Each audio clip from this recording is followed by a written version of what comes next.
Imagine watching a loved one suffering from a terminal illness. Their days are filled with pain, and the end seems inevitable. Should they have the right to choose their suffering? This is the ethical dilemma of euthanasia. But first, let's delve and understand what is euthanasia. Euthanasia, often referred as mercy killing, is the intentional ending of a person's life to relieve pain and suffering. And in this video, we'll explore what it is, the ethical argument, and the impact it has on society. There are two main ways to classify euthanasia, based on consent and based on the method. When we say it is based on consent, it is either voluntary, non-voluntary, or involuntary euthanasia. Voluntary euthanasia, this type of euthanasia happens when the patient requests for it, most often due to severe illness like cancer, to avoid prolonging their suffering. For non-voluntary, on the other hand, happens when the patient is unable to give consent due to being in a coma or having a severe brain damage. And in these cases, the family members or legal guardian make the decision. For involuntary is when it is against the patient's wishes or when the patient chooses to live but is killed anyways. And this is where it becomes controversial. Now, based on the method, it is either active or passive. Active involves a person taking deliberate action like injecting a little injection to the patient. Meanwhile, passive is when the person just let the patient die without doing anything. They withhold or withdraw treatment like, for example, switching off a machine that is keeping a person alive or not carrying out a surgery to extend the person's life. In short, euthanasia can be classified based on whether the patient consents and how it is carried out, active or passive, whichever type it is. Each one raises its own ethical challenges. Hi guys, I'm going to explain the arguments supporting the euthanasia. For the first one, we have to respect for autonomy. This argues that every individual should have fundamental rights to make decisions about their own body and in life, especially in the situation of terminal illness.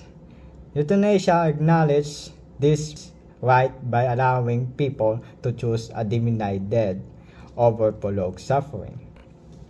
Second is there's a compassion. Imagine enduring an unbearable pain with no hope of recovering. Euthanasia can offer relief, ending the suffering and ensuring peaceful transition. And lastly, euthanasia. From euthanasia perspective, euthanasia reduces the total suffering within the society. When a terminal ill individual chooses to avoid prolonged agony, it promotes the greatest good for the greatest number. Now let's talk about case studies surrounding this topic. Let's look at real-world examples, international and local. Netherlands and Belgium.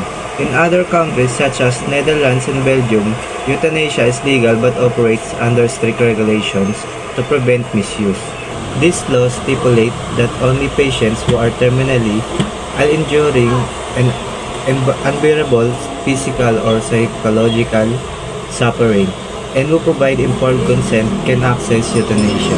For example, in Belgium, the patient must undergo a thorough evaluation by multiple physicians to ensure their request is genuine, voluntary, and consistent.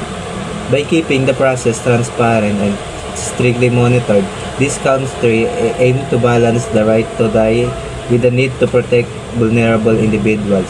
However, even in these regulated environments, ethical questions continue to emerge about how to define unbearable suffering or ensure true voluntariness.